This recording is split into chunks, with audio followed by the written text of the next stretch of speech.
Okay, you guys, this is our little next YouTube video. This is my next and last setup. I'm approaching 60 years of age and I really don't want to do anything else other than this. This is the kit lens with the Canon Eos R. I just got it today. Trying to make a YouTube video and I screwed up on the first one, so I'm trying to get this one a little bit better for you guys. This is the lens on the body.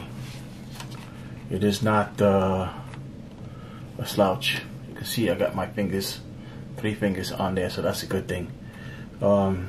Solid build, magnesium.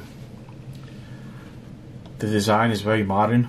Not too modern like maybe other cameras, but definitely very classic, very modern. I like exactly what I see. I love the ergonomics. Haven't used Canon for a while except my M50, which is what I'm filming this on right now. And I'm gonna be sad to give up my M50 because I gotta pay for this guy. So I only have one camera for my stills and my little YouTube video channels. Definitely eyeing the 35 macro lens that's coming out very soon. I think it's gonna be a great price point. I want to discuss some of the things on the body here. Let's see if we can take off the lens first. I've tried a lot of different systems. Canon, Nikon, Sony, Olympus, Panasonic, and they all have their strengths and their weaknesses. There's no such thing as one camera is better for everybody. It's really according to your needs, what you're using it for, and this is going to fit my needs very, very well. This is Canon's first mirrorless full frame body, about 660 grams, so the body's ultralight. With the battery and the card inside, I believe.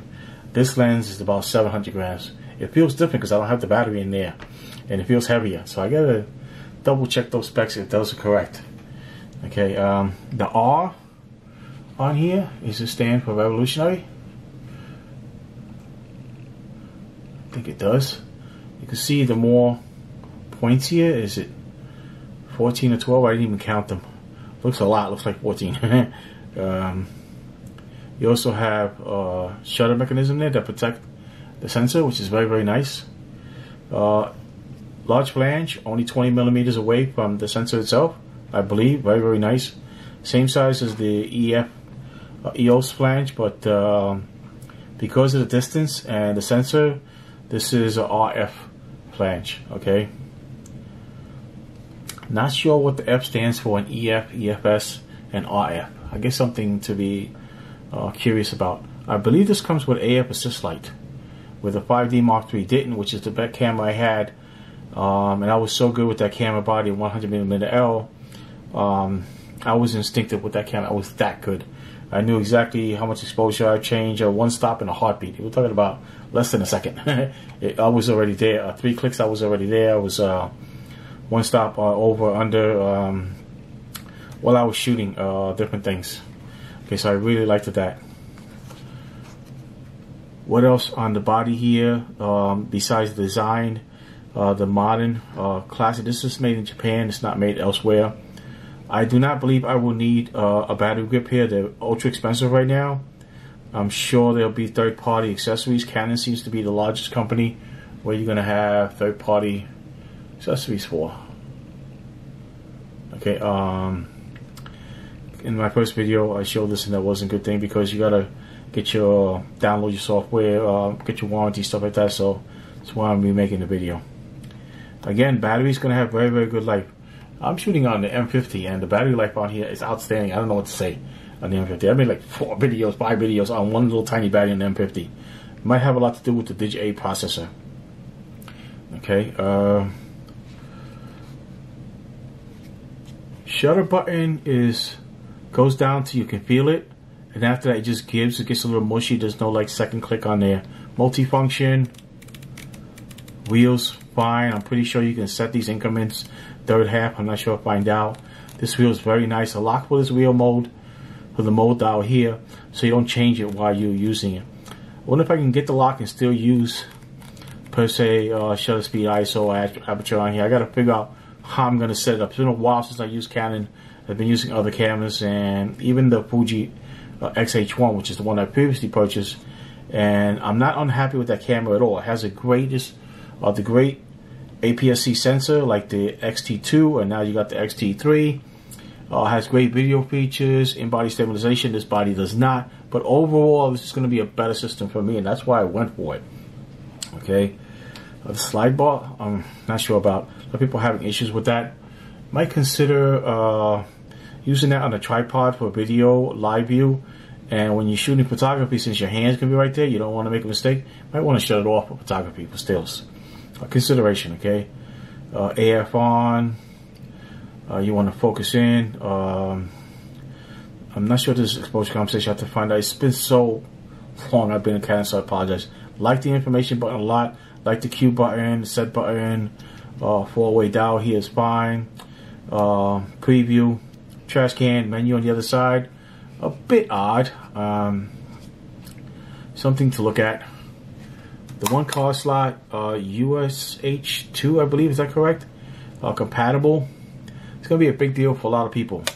If I only have one card slot, I'm not going to use an old card. I'm going to use a newer card. I'm going to format the card before any type of shoot I want to keep. I will not be doing anything odd, like while the card is reading or writing, do something. Per se, take off the lens, take out the battery, turn the power off, such and such. If you follow things like that, you'll be better off and you'll probably have less issues. You don't see too many cards that fail today. So that's just something to note. I like the weight of the body here. This one is heavy. You get used to it. A little bit front heavy on there. But the features on there are very, very nice. We're going to get to that one next. Okay. Okay. I guess that covers the back for now. Doppler here. Very, very good. Dot matrix. It's not an optical viewfinder, electronic viewfinder, excuse me. Going to be really, really nice. There's a lot of things to dive into the menu to look at. This came with a very thick manual, about that big. And I think the different languages, one of the things I do is tend to dive in the menus. I will read that book. I'm talking about from page 1 to the last page. Because this is going to be different for me. It's not the same as a 5D Mark III. It's going to have different features, different AF features, different video features, such and so on, okay? On the off button, it works, it's solid. I like the way all the buttons feel on here. They feel good pro grade. Maybe a hair small at a time, but the XH1 felt smaller. And the weight on this and the XH1 is very similar. This is full frame. Got the lovely flip screen. That's a big deal for a lot of people. It's a big deal for me. I make YouTube videos, so that's a big deal for me to see where I'm at in focus, my subject, my item, material, device, whatever's in subject. I'll be able to see a lot better than without having to pay for extra monitor or carry extra bulk, extra weight, as batteries. Okay, so a big deal for a lot of people. I think this is the only full frame that actually has flip out, fully articulating screen like that. So that's a big deal. That's very revolutionary. No pop-up flash here, so you might get a secondary flash if you need one. For whatever you use. Usually I like to use a travel flash just for a little exposure if I'm shooting something. So much to learn here, so many things to figure out, so many things to set up. I can't do it all here. All the regular features, remote, USB-C, HDMI, mic, headset, headphones. Canon would fight us on stuff like this for a while. And so with other manufacturers, they've give and take some things, and when using them in the field in the practical use, you find they're not actually as good as you want or as good they advertise or something like that. So this body's going to also have its issues. Okay. Someone did say on one of the YouTube videos that Canon promises to have more updates for this body. That would be a smart thing. Like Fuji. Fuji has probably the best updates in the industry. That's a very smart deal. Fuji XH1 had an AF issue, and not much longer, 2 months, maybe less than 3 months later, they had AF firmware up. It made the AF work 2.5 times better. Okay, where it was rather sloppy in the beginning, and they figured out some of the bugs, and it works much better. AF is going to be very interesting on here. Not a definitely dedicated sports photography camera, but some sports for sure. Video is going to be a different story here. If you're shooting 1080p, I think you're going to be good to go all the way. Despite you might see a video too saying the video quality isn't that good. If my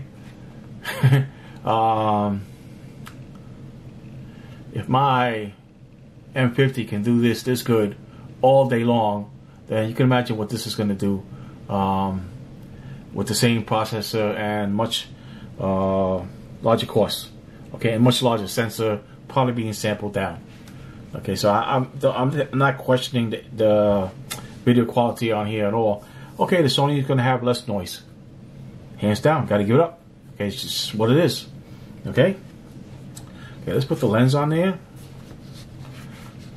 It says a lock on the... like that. They used to be only on the super telephoto lenses, the white glass, the ultra expensive stuff. Now you see it on the other lenses, so that's a nice deal. Dedicated lenses tend to work better, especially with Canon. Using Canon L, like the 100mm L and the 5D Mark III, that was the best AF I had in almost any type of lighting condition, moving stuff like that. It has a hybrid AS, which is very, very nice. This being RF mount, this being a dedicated RF lens, also has some kind of electronic stabilization. Not sure I'm going to need it or want to use it even in video. This does have image stabilization. If you're running the gun that might be your only choice. Others would say that other systems that have IBIS would be much better. This one does not have internal body image stabilization. Okay, so something to consider when you're purchasing this camera. If you're shooting 4K, 20% of the time, 15% of the time, you're editing DaVinci, Premiere Pro, whatever it is you're editing, and this will work, then this might not be the camera for you. Okay, other than that, with saying that for the sports and the video, this might be the camera for you. Okay, things to consider. One of the other biggest things you will see, whoa.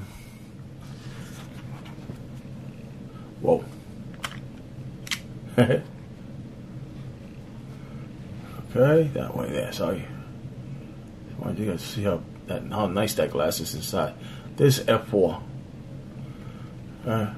Oops. Not sure how many elements. I believe this has 9 rounded blades. I believe the 35mm RF macro lens also has 9 rounded blades. Very, very interesting to push these lenses in the field, see what we actually get. Another interesting point from my Fuji X-H1 to this full frame f4 24 to 105. On the Fuji, you can pay $1,000 for the 16 to 55 f2.8 constant lens. Heavy lens, but the weight of this is $100 more. Excuse me. When you do the 1.5 crop on that 2.8, you get 4.2 f4.2. This is an f4. That would be 24 to about 70 something on there. Could be 80. I'm sorry.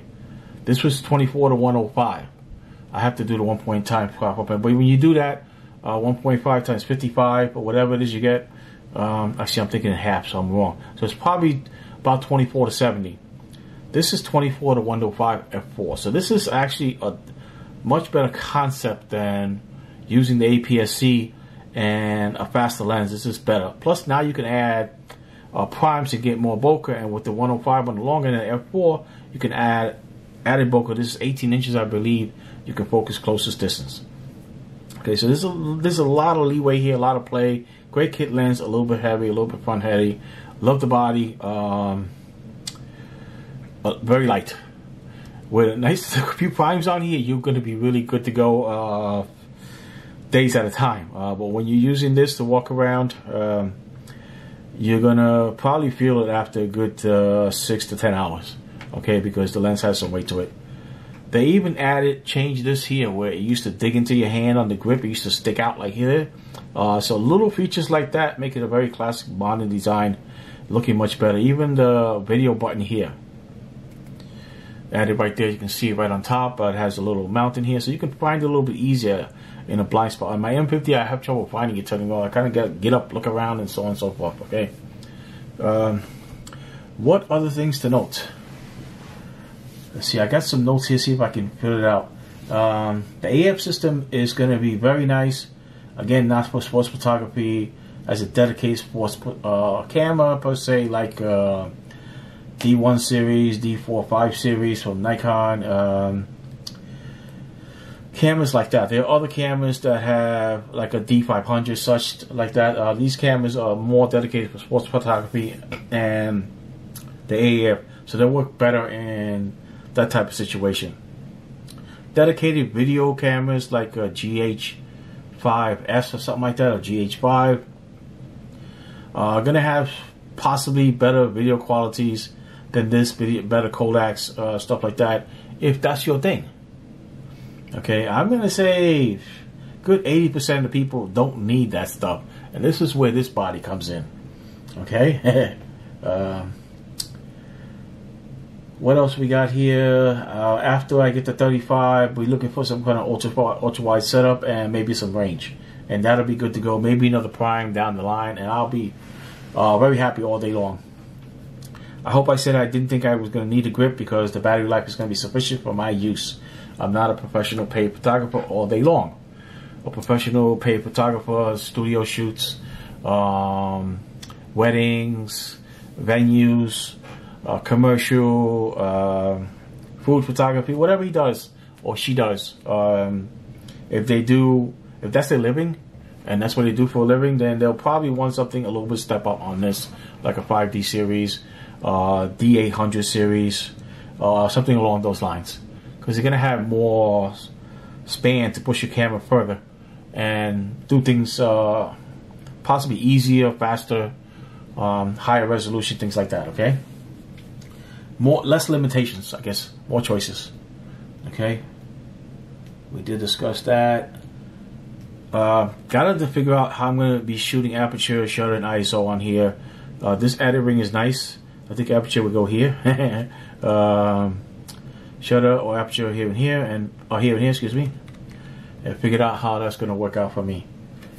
Let me see what else I got here real quick. I only have a few more notes and I'll end the video. Apologize if I bored you guys too long. I'm trying to make it short as possible before my battery comes out. Okay, Canon probably has the most dedicated third-party accessories, if I mentioned that. So there's going to be a lot of stuff out there for Canon, whether it be a wireless speed light system or something else. Microphones, even all the battery grips later on, all the batteries, things like that. So 77mm on the front is nice. You're not going crazy. The 3 adapters that are available are something special. You're talking about, you have an RF mount. You buy one of the adapters, at least one I believe is $100. You can mount almost any EFS lens on here. That's giving you the RF mount, the EF mount, and the EFS mount, which is something Nikon had forever and Canon didn't have. I don't know when they started adding this to the system. Be able to use full frame and crop on the same body. That's a big deal for me. My battery's running out, so I gotta go. Last thing before my battery dies. You're gonna get a lot of hate on here. Don't worry about it. 5D got a lot of hate. Where's all that hate now? Nah, people are loving the camera. Sorry, I gotta go. I hope I gave you enough information, and I will see you guys in the next one. Bye.